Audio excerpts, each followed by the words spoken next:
जय हिंद दोस्तों, स्वागत है आप सभी का आपके अपने प्यारे से YouTube channel BSR learning point में। कैसे हैं आप लोग दोस्तों? एग्ज़ाम काफ़ी नज़दीक आ चुका है, तो हम लोग क्वेश्चन बैंक के सभी प्रश्न को जल्द से जल्द जो है सो हम आपको चैनल के माध्यम से प्रोवाइड कराएंगे। तो प्लीज़ चैनल में बने रहिए। और दोस्तों, प्रीवियस वीडियो में हमने क्वेश्चन बैंक प्रथम पाली 2019 का जो हिस्ट्री का क्वेश्चन था दोस्तों, लघुत्तरीय प्रश्न, वो हमने आपको बता दिया है। और यदि आप नहीं देखें, वीडियो का लिंक डिस्क्रिप्शन में है, उसे जाकर के जरूर देखिए। और आज हम लोग इसके दीर्घोत्तरीय प्रश्न पर बात करेंगे दोस्तों, तो बने रहिए वीडियो में अंत तक। 2 ठो प्रश्न है और बहुत ही इंपॉर्टेंट है और बोर्ड एग्जाम में पूछे जाते हैं दोस्तों। क्वेश्चन बैंक का प्रश्न है, आप मिला लीजिएगा। 2019 प्रथम पाली का क्वेश्चन है दोस्तों। देखिए यहाँ पर पहला क्वेश्चन, देखिए कहता है दोस्तों, कहता है दोस्तों कि रूसी क्रांति के कारणों की विवेचना करें। दोस्तों कहता है रूसी क्रांति के कारणों की विवेचना करें। कहने का मतलब है दोस्तों कि रूस में जो देश है दोस्तों, और उसमें जो क्रांति हुई थी, वहाँ की जनता ने जो क्रांति की थी, तो उनका क्या कारण था, उनका हम जो है सो विवेचना करेंगे, यानी कि उसको लिखेंगे दोस्तों।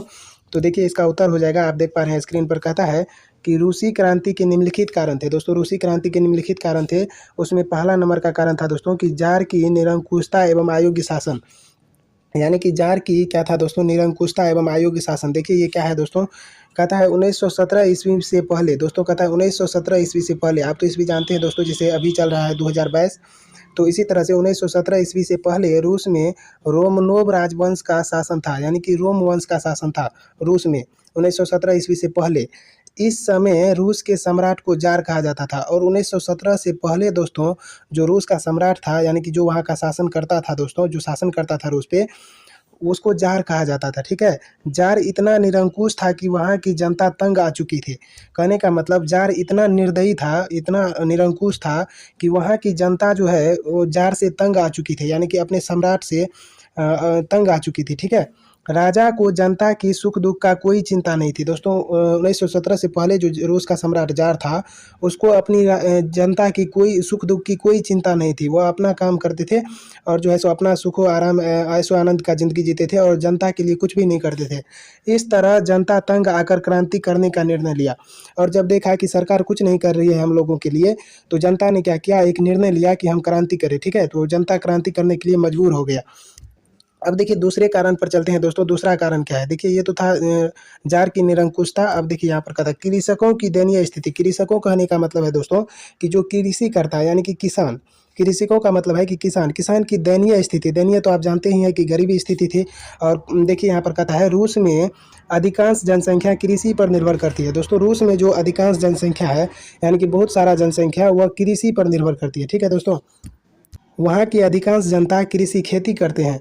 उनके खेत बहुत छोटे छोटे थे, और उनके जो खेत थे दोस्तों, वहाँ के किसान के खेत बहुत छोटे छोटे थे, जिन पर वे पुराने ढंग से खेती करते थे। और खेती करने के लिए उसके पास अच्छा अच्छा जुगाड़ भी नहीं था दोस्तों, और सरकार इस बात पर ध्यान भी नहीं दे रही थी। उसके पास कहता पूंजी का अभाव था दोस्तों। उसके पास जो है पूंजी का अभाव था। ठीक है, उनके पास यानी किसान के पास पूंजी का अभाव था। करों की बोझ से दबे हुए थे, और कर की बोझ से दबा हुआ था। यानी कहने का मतलब था कि उपज हो या ना हो, उससे सरकार को कोई मतलब नहीं था। सरकार अपना कर वसूली समय कर लेता था। ठीक है, और किसान के पास अनाज होगा तब तो कर दे पाएगा, इसलिए कर के बोझ से दबा हुआ किसान। ऐसे में किसानों के पास क्रांति के सिवा कोई चारा नहीं था। ऐसे में किसानों के पास दोस्तों क्रांति करने के सिवा कोई चारा नहीं था। दोस्तों ये 5 नंबर का प्रश्न है, और ये थोड़ा लॉन्ग जाएगा, और आपको लॉन्ग लिखना ही पड़ेगा, तब आपको 5 मार्क मिलेगा। तो घबराइए नहीं, ये प्रश्न में 4 कारण है, इसको हम डिटेल से पढ़ेंगे। देखिए अगला प्रश्न यहाँ पर कहता है, जो कि तीसरा कारण है दोस्तों, कहता है मजदूरों की दयनीय स्थिति। आप देख पा रहे हैं यहाँ पर कहता है मजदूरों की दयनीय स्थिति, यानी कि रूस का जो मजदूर था दोस्तों, वहाँ पर जो मजदूरी करता था, जो लेबर था दोस्तों, उसकी दयनीय स्थिति थी। कहता है रूस में मजदूरों की स्थिति दयनीय थी, उन्हें अधिक काम करना पड़ता था। वहाँ के जो मजदूर था दोस्तों, वह काम करने के लिए जाता था तो 8 घंटे से भी ज़्यादा, यानी कि अधिक काम करना पड़ता था, परंतु उनकी मजदूरी बहुत कम थी, और उनको मजदूरी के रूप में बहुत कम पैसा मिलता था। वे अपनी मांग के लिए हड़ताल भी नहीं कर सकते थे। देखिए आप ही देखिए दोस्तों कि वहाँ का जो जार शासक था, वह कितना जो है सो क्रूर था। ठीक है, वह अपने जो वहाँ के मजदूर थे, वह अपनी मांग के लिए हड़ताल भी नहीं कर सकते थे, ऐसा वहाँ पर कानून था। इसीलिए तो वो लोग जो है सो क्रांति करने के लिए मजबूर हो गए। देखिए अगला कारण है यहाँ पर दोस्तों, कहता है औद्योगिकरण की समस्या। और औद्योगिकरण की क्या समस्या थी, आप देख पा रहे हैं यहाँ पर। कहता है यहाँ राष्ट्रीय पूंजी का अभाव था। दोस्तों यहाँ पर जो है औद्योगिकरण की समस्या करने का मतलब कि वहाँ कोई फैक्ट्री नहीं था। ठीक है, और वहाँ कोई जो है सो कोई संचार व्यवस्था का साधन नहीं था दोस्तों वहाँ पर जो है सो, और कोई हॉस्पिटल वगैरह भी नहीं था। तो ये जो था राष्ट्रीय पूंजी का भी अभाव था। और कहता है कि विदेशी पूंजी आर्थिक शोषण को बढ़ावा दे रहा था। कहने का मतलब है दोस्तों कि विदेश से जो कंपनियां वहां पर आई थी वह भी अपने सामानों का दाम बहुत अधिक मूल्य पर बेचती थी, जिससे आर्थिक शोषण होता था। तो कहता है कि विदेशी पूंजी आर्थिक शोषण को बढ़ावा दे रहे थे, अतः चारों ओर से असंतोष फैला हुआ था, अतः जनता क्रांति करने के लिए मजबूर था।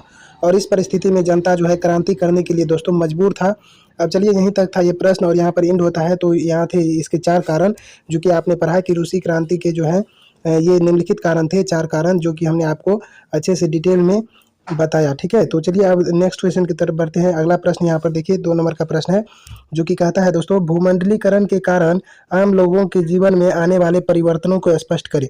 दोस्तों भूमंडलीकरण के कारण आम लोगों के जीवन में आने वाले परिवर्तनों को कहता है लिखने के लिए। तो देखिए दोस्तों इसका उत्तर बहुत ही मजेदार प्रश्न है ये, और इसका उत्तर भी बहुत ही व्यापक है दोस्तों, अच्छा है। और सुन देखिए यहाँ पर कहता है दोस्तों कि भूमंडलीकरण कहता है दोस्तों भूमंडलीकरण के कारण आम लोगों के दैनिक जीवन में बहुत बड़ा बदलाव आया। दोस्तों भूमंडलीकरण के कारण जो है आम लोगों के दैनिक जीवन में बहुत बड़ा बदलाव आया। कहता है 1991 के बाद सेवा क्षेत्र कहने का तात्पर्य है दोस्तों जैसे आपका हो गया मोबाइल संचार व्यवस्था हो गया, और बैंक हो गया, बीमा हो गया, ये सब हो गया सेवा क्षेत्र। कहता है बीमा क्षेत्र, पर्यटन उद्योग उसको बोलते हैं दोस्तों जहाँ पर हम लोग घूमने के लिए जाते हैं कहीं पर, जैसे हो गया शिमला हो गया वगैरह हो गया, तो यहाँ पर घूमने के लिए जाते हैं उसको बोलते हैं पर्यटन क्षेत्र। कहता है सूचना एवं संचार के क्षेत्र, सूचना संचार कहने का मतलब हो गया दोस्तों कि जैसे टेलीविजन हो गया, रेडियो हो गया, मोबाइल हो गया, टीवी हो गया, ये सब सूचना एवं संचार के क्षेत्र हैं में महत्वपूर्ण बदलाव आया। भूमंडलीकरण के कारण ही इन सब चीज़ों में जो है सो बहुत ज़्यादा बदलाव आया दोस्तों। जैसे कि यातायात की सुविधा करने का मतलब सड़क मार्ग हो गया, जल मार्ग हो गया, नाव बन गया दोस्तों, बहुत सारी गाड़ियाँ बन गई जिससे लोग को एक जगह से दूसरे जगह जाने में कोई बहुत ज़्यादा जो है सो सुविधा होती है, अब ज़्यादा भारी भीड़ नहीं होती है। कहता है बैंक और बीमा क्षेत्र में दी जाने वाली सुविधा, यानी कि पैसा जो पहले लोगों के घर से चोरी हो जाता था वो भी अब आदमी बैंक में सेफ रूप से रख सकता है दोस्तों। और ये सारी जो है सो सुविधा। और उसके बाद देखिए अगला कहता है यहाँ पर कि वाली सुविधा और पर्यटन में सुविधा, दूर संचार एवं सूचना तकनीक, मोबाइल फोन, कंप्यूटर, इंटरनेट इत्यादि, ये सारे बदलाव जो आए हैं दोस्तों आजकल के युग में, ये जो है सो भूमंडलीकरण के फलस्वरूप ही हुआ है, जो कि हम लोगों के आम जीवन को ही बदल डाला है। कहता है यह सभी क्षेत्र भूमंडलीकरण के दौरान काफ़ी तेज़ी से फैला है। ये जितने भी क्षेत्र हैं दोस्तों जैसे हो गया सेवा क्षेत्र, बीमा क्षेत्र, पर्यटन उद्योग, और दोस्तों यातायात की सुविधा हो गया, बीमा क्षेत्र हो गया, और जो भी दूरसंचार, टीवी और तकनीक, कंप्यूटर, मोबाइल फ़ोन, ये सब जो भी सुविधा हम लोग को आज मिला है दोस्तों ये भूमंडलीकरण के कारण ही हुआ है। कहता है जिससे लोगों को जीविकोपार्जन के कई साधन कहता है जिससे लोगों को जीविकोपार्जन के कई साधन, कई नवीन अवसर मिले हैं। यह भूमंडलीकरण का ही प्रभाव है कि आम लोगों का जीवन स्तर बढ़ा है। यह जो है भूमंडलीकरण का ही प्रभाव है दोस्तों कि आम लोग कहने का मतलब जो गरीब से गरीब आदमी थे उनका जीवन स्तर कुछ बढ़ गया है, तथा उन्हें रोजगार के अवसर उपलब्ध होने लगे हैं। और क्या करते हैं जैसे आजकल की दुनिया में आप देखिएगा कि बहुत सारे आदमी जो है सो रोजगार, यदि उसे नौकरी नहीं लगती है तो वो अपना बिजनेस खोल लेते हैं।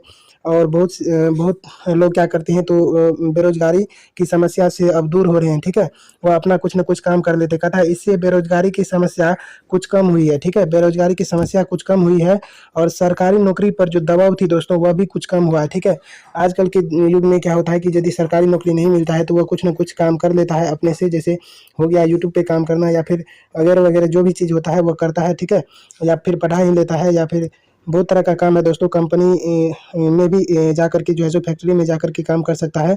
तो ये जो है नौकरी पर से जो है सो दबाव कुछ कम हुआ है। ठीक है, ये सारे के सारे भूमंडलीकरण के कारण ही हुआ है। ठीक है, यदि भूमंडलीकरण न हुआ होता तो दोस्तों इतना बदलाव हम लोग के जीवन में नहीं आता। तो आपको कहता है प्रश्न में लिखने के लिए दोस्तों कि भूमंडलीकरण के कारण आम लोगों के जीवन में आने वाले परिवर्तनों को लिखे। तो हमने उसी परिवर्तनों को, भूमंडलीकरण के कारण जो बदलाव हुआ उसी को हमने इस क्वेश्चन में जो है सो लिखा है दोस्तों। और आप भी आई होप आप समझ गए होंगे। तो दोस्तों यदि आप पहली बार चैनल पर आए हैं तो प्लीज़ चैनल को सब्सक्राइब करें और अपने दोस्तों के साथ शेयर करें। और इसी तरह की वीडियो के लिए और इसी तरह के क्वेश्चन बैंक के टोटल प्रश्न के लिए आप हमारे चैनल को जल्द से जल्द सब्सक्राइब करें, ताकि सभी वीडियो का नोटिफिकेशन आपको सबसे पहले मिल सके। तो मिलेंगे नेक्स्ट वीडियो में, तब तक के लिए thank you so much for watching this video. जय हिंद।